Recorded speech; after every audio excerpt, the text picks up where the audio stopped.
अस्सलाम वालेकुम।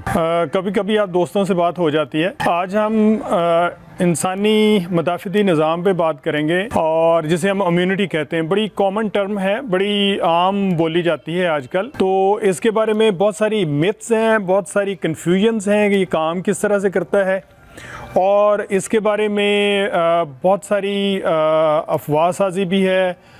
बहुत सारी ऐसे मामलात भी हैं जिनको इस्तेमाल करके हम बजाय मदाफ़ती निज़ाम को बेहतर करने के हम उसे कमज़ोर कर रहे होते हैं। तो इसके बारे में एक आम जनरल पब्लिक के लिए थोड़ी सी बात करनी है ना। ये मैं पहले भी कई दफ़ा कह चुका हूँ कि ये this is not for the technical persons और द डॉक्टर्स के लिए या ऐसे लोग जो इसके अंदर बड़े एडवांस लेवल पे हैं उनके लिए नहीं है।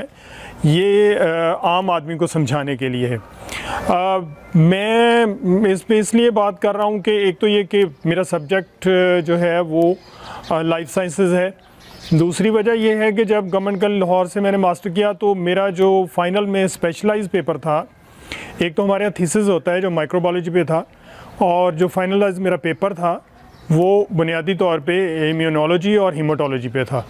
तो इसलिए हमने उसके बारे में काफ़ी चीज़ें जो हैं वो उस वक्त जानी, और हमारे जो मेरे टीचर थे मरहूम डॉक्टर श्री मुगल, उनका दुनिया में बड़ा नाम था। उनकी जो पीएचडी थी वही इम्यूनोलॉजी पे थी। तो उन्होंने हमें जिस तरह से पढ़ाया वो एक आप समझें कि उसकी जो ट्रू रैशनल थी उसके साथ हमने उसको पढ़ा था। तो इसमें एक बात याद रखने की है कि जो डिफेंस सिस्टम है जो वो नेचुरली डेवलप होता है हमारी बॉडी के अंदर, और ना तो उसको एक दिन में बूस्ट किया जा सकता है, ना ही वो एक दिन में कोलैप्स करता है। ये लॉन्ग लास्टिंग प्रोसेस है, कंटिन्यूस है, और ये वे ऑफ लाइफ है जो आपके डिफेंस सिस्टम को मजबूत करता है। आम तौर पे जो डिफेंस सिस्टम है दो तरह का होता है। एक को हम कहते हैं इन्नेट या जो कुदरती तौर पे हमारे पास हमारे विद बर्थ हमारे साथ आता है। हमारे जीन्स उसको डिज़ाइन कर रहे होते हैं। कुछ जो इमीडिएट इम्यूनिटी है वो जो बॉर्न बेबी है वो मदर से लेके आता है। बाकी हमारे जीन्स जो हैं वो बहुत सारी चीज़ों को कोड करते हैं, और हमारे अंदर हमारे ब्लड के अंदर बहुत सारे सेल्स बनते हैं जो बुनियादी तौर पे दो तरह के होते हैं। एक को हम टी सेल कहते हैं, एक को हम बी सेल कहते हैं। जो टी सेल हैं, ये नाम जो हमने रखा हुआ है ये बुनियादी तौर पे उनके ओरिजिन की वजह से रखा हुआ है। जो टी सेल हैं वो हमारे यहाँ एक छोटा सा ऑर्गन होता है जो ग्लैंडुलर है, जिसे हम थाइमस कहते हैं, थाइमस ग्लैंड उसे कहते हैं। तो वहाँ से ड्राइव होता है। और दूसरा जो है जो बी सेल हैं वो हमारे बोन मैरो से, आमतौर पे बोन मैरो की बात आपने अक्सर सुनी होगी कि जी बोन मैरो कैंसर हो जाता है, बोन मैरो जो है वो उसके अंदर कोई अगर डिफॉर्मिटीज़ आ गई तो हमारा डिफेंस सिस्टम ख़राब होता है, तो वो बोन मैरो उनको प्रोड्यूस करता है। सो टी सेल और बी सेल ये दो तरह के सेल्स हैं। अच्छा, इन पे हम बाद में आते हैं। ये सेलुलर इम्यूनिटी है, ये वो इम्यूनिटी है जो हमारे सेल प्रोड्यूस करते हैं, और इसके बारे में हम आगे इसको फिर उसके दो हिस्से हो जाते हैं, एक सेलुलर रह जाता है, एक ह्यूमरल हो जाता है। तो इस पे हम बाद में आते हैं, मुझसे बिट टेक्निकल।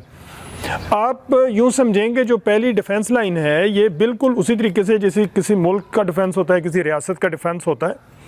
अल्लाह ताला ने हर इंसान को उसी तरीके से एक डिफेंस सिस्टम प्रोवाइड किया है, और उसकी जो पहली लाइन है वो हमारी स्किन है। मैं स्किन के ऊपर बेशुमार तरह के बैक्टीरिया हैं, ठीक है, जिसमें कुछ नुकसानदेह हैं जो बाहर से आते हैं, जो नेचुरली प्रोड्यूस होते हैं, उन्हें हम नेचुरल फ्लोरा कहते हैं। वो हमारी स्किन को बचाने के लिए जो फर्स्ट लाइन ऑफ डिफेंस है जिसको आप कहें, हमारी स्किन के ऊपर ऑयली हो जाती है। आपने देखा है कि ऑयल प्रोड्यूस होता है। हमारी स्किन के ऊपर कुछ ऐसे केमिकल्स प्रोड्यूस होते हैं जो माइक्रो ऑर्गेनिज्म को मारते हैं।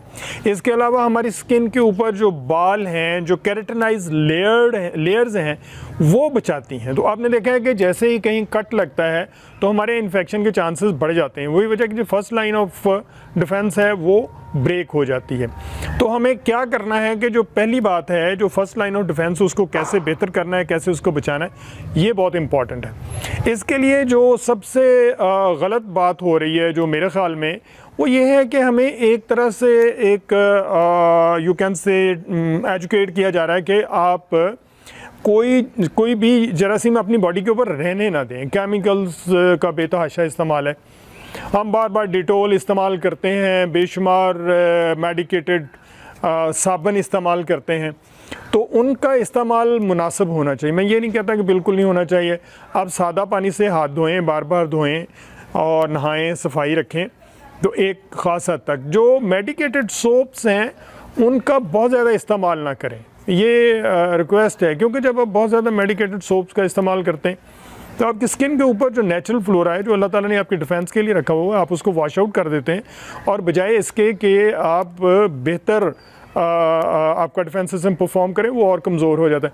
इसकी मिसाल मैं अक्सर अपने स्टूडेंट को इस तरह से देता हूँ कि देखें, आप जो लोग आम साबुन से या पानी से मुंह हाथ धोते हैं, ख़ास तौर पे मेरे पास गर्ल्स स्टूडेंट्स भी हैं, बॉयज़ भी हैं, वो अक्सर कॉन्शियस रहते हैं अपनी स्किन के बारे में, तो उनको मैं कहता हूँ कि आपने कभी उनको नोमैड्स को देखा है, ये जो पक्कीवास होते हैं या स्लम्स में रहने वाले लोग या जो आम गुर्बत की लेयर पे लोग हैं, उनकी स्किन शाइनिंग होती है, और वजह ये होती है कि हम स्किन को डिफरेंट केमिकल इस्तेमाल कर करके तो उसका सत्यानाश कर लेते हैं, और नतीजा ये होता है कि वहाँ पर हर तरह का माइक्रो ऑर्गेनिज्म जो है वो आके फिर इन्फेक्शन करता है, और आपका अपना डिफेंस सिस्टम जो है वो कमज़ोर हो जाता है। तो ये बात समझने की है कि हम डिफेंस सिस्टम को सपोर्ट करेंगे किसी भी जरासीम को।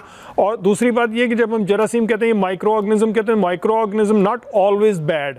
माइक्रो ऑर्गेनिज्म की बेशुमार किस्में ऐसी हैं जो अल्लाह ताला ने हमारी बेहतरी के लिए पैदा की हुई, और अगर माइक्रो ऑर्गेनिज्म को निकाल दिया जाए हमारी ज़िंदगी, तो हम सर्वाइव भी नहीं कर सकते। यकीन करें, हमारा डाइजेस्टिव सिस्टम माइक्रो ऑर्गेनिज्म पे बेस करता है, और अगर माइक्रो ऑर्गेनिज्म हमारे डाइजेस्टिव सिस्टम से निकाल दिए जाएँ तो वो प्रॉपर काम ही नहीं कर सकता। हमारा डिफेंस सिस्टम जो है वो माइक्रो ऑर्गेनिज्म पे बेस करता है, और अगर उसको निकाल दिया जाए, हमारा इर्द गिर्द एनवायरनमेंट जो है वहाँ से अगर आप माइक्रो ऑर्गेनिज्म को निकाल दें तो हमारी जो एनवायरनमेंट की क्लीनिंग है वो बंद हो जाएगी। तो इसमें बहुत क्लैरिटी पैदा करने की ज़रूरत है। अगर आप इसके बारे में, इस कॉन्सेप्ट के बारे में क्लियर नहीं होंगे तो ज़रा मुश्किल हो जाएगा। तो पहली बात तो ये है कि आपने अपनी स्किन को बेहतर रखना है, इसको आपने जो है कंपैरेटिवली ड्राई नहीं होने देना, और मॉइस्चराइज़र वगैरह आप इस्तेमाल कर सकते हैं, कोई मसला नहीं है। आम घर का जो सरसों का तेल है उसमें थोड़ा सा पानी मिला के तो उसको आप लगा सकते हैं, उसके बाद उसको आप टिश्यू वगैरह से हाथों को साफ़ कर लें तो बहुत अच्छे तरीके से वो डिसइंफेक्ट भी हो जाएंगे, और आपके नेचुरल फ्लोरा है उसको भी कोई नुकसान नहीं होगा। इसके बाद हमारी जो लाइनिंग है, हमारी नोज़ की लाइनिंग है, हमारा जो थ्रोट है उसको आप बेहतर रख सकते हैं, और जो नोज़ लाइनिंग है इंटरनली उसको आप किसी हद तक मॉइस्चर कर सकते हैं। आप जो है वही ब्रासिका ऑयल, जो सरसों का ऑयल है, उसको थोड़ा इस्तेमाल कर सकते हैं, या किसी और नॉन केमिकल ऑयल के साथ। तो ये आपको बहुत हद तक आपके डिफेंस सिस्टम को मजबूत भी करता है, क्योंकि नेचुरली जो सिक्रीशंस होती हैं, इंटरनल सिक्रीशन जो इंटरनल लाइनिंग्स की होती हैं, वो अल्लाह ताला ने रखी हुई इसलिए होती हैं। उसके बाद हम आते हैं जो हमारी सेलुलर इम्यूनिटी है। दो तरह के मैंने आपको बताया सेल्स हैं, एक टी सेल हैं और एक बी सेल्स हैं। और ये प्रोड्यूस कैसे होते हैं, इसके दो तरीके हैं। एक तो मैंने आपको बताया कि हमारी जो इन्नेट इम्यूनिटी हमारा जिस्म के अंदर है वो इम्यूनिटी है, और उसमें उसके बाद वो एक जनरलाइज है, वो हमारी इनहेरिट है, जिस तरह की है वो हमारे पास उसी तरह की रहेगी। उसके अंदर हमारे जीन जिस तरह से डिज़ाइन कर रहे हैं वही रहेगी। अब जो दूसरी इम्यूनिटी है, जिसे हम एक्वायर्ड इम्यूनिटी कहते हैं, जो हम खुद हासिल करते हैं, वो इम्पॉर्टेंट है हमारे लिए। तो एक्वायर्ड इम्यूनिटी जो है, जो हम हासिल करते हैं ड्यूरिंग लाइफ स्पैन, वो इम्पॉर्टेंट है। वो हम कैसे हासिल कर सकते हैं? वो हम एक हेल्दी लाइफस्टाइल के साथ, आप जो डाइट लेते हैं, आप जो एक्सरसाइज करते हैं, अपने डिफेंस सिस्टम को मजबूत कर रहे होते हैं, आप एक्सपोज होते हैं आउटसाइड। आप बहुत ज़्यादा अगर बंद रह लें और अपने आप को बहुत ज़्यादा बचा के रखें, चीज़ों को बहुत ज़्यादा परहेज़ी हो जाएं जिसे हम कहते हैं, तो वो आपके डिफेंस सिस्टम को बुनियादी तौर पे नुकसान देता है। तो नतीजा ये होता है कि आपका जो एक्वायर्ड इम्यून सिस्टम है वो कमज़ोर हो जाता है। एक्वायर्ड इम्यूनिटी जो है उसको मजबूत कैसे किया जा सकता है? एक तो ये कि आपका जो जनरल लाइफस्टाइल है उसको आप बेहतर कर सकते हैं, अपनी डाइट को बेहतर कर सकते हैं। जो सिंपल फूड है जो सदियों से लोग खाते आए हैं, सिंपल से मुराद ये नहीं है कि आप बिल्कुल ही दाल रोटी खाना शुरू कर दें। जो हमारे आबाओ अजदाद जिस तरह से अपनी ज़िंदगी को गुजारते थे, वो हार्ड वर्किंग भी करते थे, घी भी खाते थे, गोश्त भी खाते थे, और लेकिन रेगुलरिटी बहुत थी। मैंने अपने पेरेंट्स को देखा है कि वो जब खाना खाते थे तो उसके बाद दरमियान में बहुत सारी चीज़ें नहीं खाते थे। हमारे यहाँ तो ये है कि शाम का खाने के बाद लोग 12 बजे तक फ्रिज खोल के कुछ ना कुछ खाते रहते हैं और सोने तक ये काम चलता है। एवरीबॉडी मॉडर्न जनरेशन ख़ास तौर पे, लेकिन हम खुद भी इसी का हिस्सा बन चुके हैं। तो एक तो ये कि इस चीज़ से बचना है और रेगुलरिटी अपनी लाइफ के अंदर करनी है। एक्सरसाइज जो है वो बहुत शानदार चीज़ है, और अपनी बॉडी को जो है वो एक्टिव रखना। फिर ये है कि वर्सेटिलिटी ऑफ फूड। आप बहुत सारे लोग अपने बच्चों को बचाते हैं ये खट्टी चीज़ नहीं खानी, ये मीठी चीज़ नहीं खानी, ये नमकीन चीज़ नहीं खानी। ख़ास तौर पे खट्टी चीज़ों से बहुत बचाया जाता है, और आपको पता है कि उसके अंदर विटामिन सी होता है। और बचपन से अपने बच्चों में ये आदत डालें कि वो जो सिट्रस है उसको खाने की आदत डालें। सिट्रस जो है वो आपके डिफेंस सिस्टम को सबसे ज़्यादा मजबूत करता है।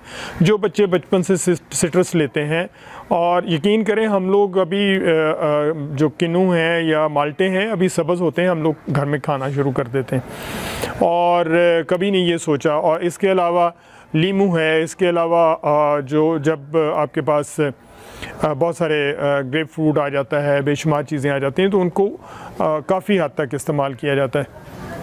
तो एक तो ये है कि आप बहुत ज़्यादा परहेज़ी ना बनाएं बच्चों को, और जितना ज़्यादा आप परहेज़ी बनाएंगे तो उतने ही प्रॉब्लम क्रिएट होंगे। और अगर आप उनको जो वर्सेटिलिटी ऑफ फूड देते हैं तो उनका एक्वायर्ड इम्यून सिस्टम बेहतर होगा। दूसरी बात यह है कि जब आप एक्सपोज होते हैं बाहर, बहुत ज़्यादा बंद नहीं रहते घर के अंदर, आप अपने आप को एनवायरनमेंट के अंदर लेके आते हैं, तो बहुत सारे जो जर्म्स हैं उनके साथ आपका पाला पड़ता है। अब वो जो जर्म्स हैं वो आपके इतने नहीं होते कि आपकी बॉडी को डिज़ीज़ काज कर सके, लेकिन उनके अगेंस्ट आपकी बॉडी डिफेंस ज़रूर क्रिएट कर देती है। और ये डिफेंस जो है ये भी एक्वायर्ड होता है। दो तरह का मैंने आपको बताया कि डिफेंस सिस्टम है। एक जो है वो टी सेल्स हैं जो आपकी बॉडी में बनते हैं, और वो क्या करते हैं कि जैसे बैक्टीरिया या कोई वायरस आपकी बॉडी के अंदर आता है तो उसको डायरेक्टली किल कर देते हैं। ठीक है, उसको पकड़ते हैं, बाजू का टॉक्सिन प्रोड्यूस करते हैं और उसको किल कर देते हैं। एक और टी सेल की टाइप है जिसे हम मददगार टी सेल कहते हैं या हेल्पर इंड्यूसर टी सेल कहते हैं। वो क्या करते हैं, वो बुनियादी तौर पे जो आपके अंदर एंटीजन या पैथोजन या बीमारी काज करने वाले ऑर्गेनिज्म इंटर होते हैं, तो उनको पकड़ते हैं, उनको फिर एक और सेल के पास लेके जाते हैं जिसे हम बी सेल कहते हैं। बी सेल क्या करते हैं, जो बुरसा बोन मैरो से या बुरसा ऑफ बर्ड्स वहाँ से प्रोड्यूस होता है, बर्ड्स के अंदर ज़रा डिफरेंट सूरत हाल है, तो वो उन बैक्टीरिया को पकड़ के बी सेल के पास ले जाते हैं और बी सेल जो हैं वो उनके ख़िलाफ़ एंटीबॉडीज़ प्रोड्यूस कर देते हैं। अब जब एंटीबॉडीज़ उनके ख़िलाफ़ प्रोड्यूस करते हैं तो वो एंटीबॉडीज़ जो हैं वो ना सिर्फ उसको किल कर देती हैं बल्कि उसकी बॉडी मेमोरी भी रख लेती है, बॉडी उसको याद रखती है कि इस तरह का कोई दुश्मन आया था। बिल्कुल ऐसे ही रियासत पे ख़ास तरह के अगर दुश्मन काम करते हैं तो आप उसके ख़िलाफ़ एक सिस्टम को डेवलप करके रखते हैं। इस तरीके से बॉडी भी ये करती है कि जो एनिमी आ रहा है उसके ख़िलाफ़ वो फिर कुछ ना कुछ तैयार करके रखती है और उसको मेमोराइज़ करती है, और जैसे ही उस तरह का कोई दूसरा एनिमल या वही एनिमल दोबारा बॉडी के ऊपर हमलावर होता है तो वो आपको जो इम्यून सिस्टम है, जो मेमोराइज है, जो ऑलरेडी बॉडी उसको जानती है, उसके ख़िलाफ़ फौरी एक्शन में आ जाती है और उसको बीमारी काज करने से पहले ख़त्म कर देती है। ये बड़ा कॉम्प्रिहेंसिव सिस्टम है जो अल्लाह ताला ने हमें दिया हुआ है, और इसको हमने मजबूत करना है। इसको मजबूत कब होगा? उस वक्त होगा जब हम अपनी बैलेंस लाइफ रखेंगे, हम एक्सरसाइज भी करेंगे, अच्छा खाना खाएंगे, अपने ब्रेन को ज़रा क्लियर रखेंगे। हेल्दी एक्टिविटीज़ की जब हम बात करते हैं तो वो ब्रेन एक्टिविटीज़ भी होती हैं। हम अच्छा सोचेंगे, टेंशन से बचेंगे, पुरुम्मीद रहेंगे, तो हम अपने डिफेंस सिस्टम को बहुत मजबूत कर सकते हैं। बहुत सारी बातें और करने वाली हैं, अगर कोई क्वेश्चन आंसर होगा तो वो आप कमेंट्स में कर लीजिएगा, तो फिर हम अगली किसी नशिस्त में इस पे बात कर लेंगे। और ये चूँकि स्लाइटली ऐसा है कि बिट ऑफ साइंटिफिक है, तो लेकिन मैंने कोशिश की है कि आम ज़ुबान के अंदर आपको बता दूं। तो अब आप लोगों ने करना क्या है, बहुत ज़्यादा परहेज़ी नहीं होना, लेकिन बिल्कुल केयरलेस भी नहीं होना। परहेज़ी से मुराद बाद ये है कि आप वर्सटैलिटी ऑफ फूड खाएं, ये मेरा मकसद है कहने का। वर्सटैलिटी ऑफ फूड खाएं, एक ही तरह का खाना ना खाएं, मुख्तलिफ तरह का खाना खाएं। अपने बुज़ुर्गों को देखें वो किस तरह से खाते थे और हेल्दी रहते थे।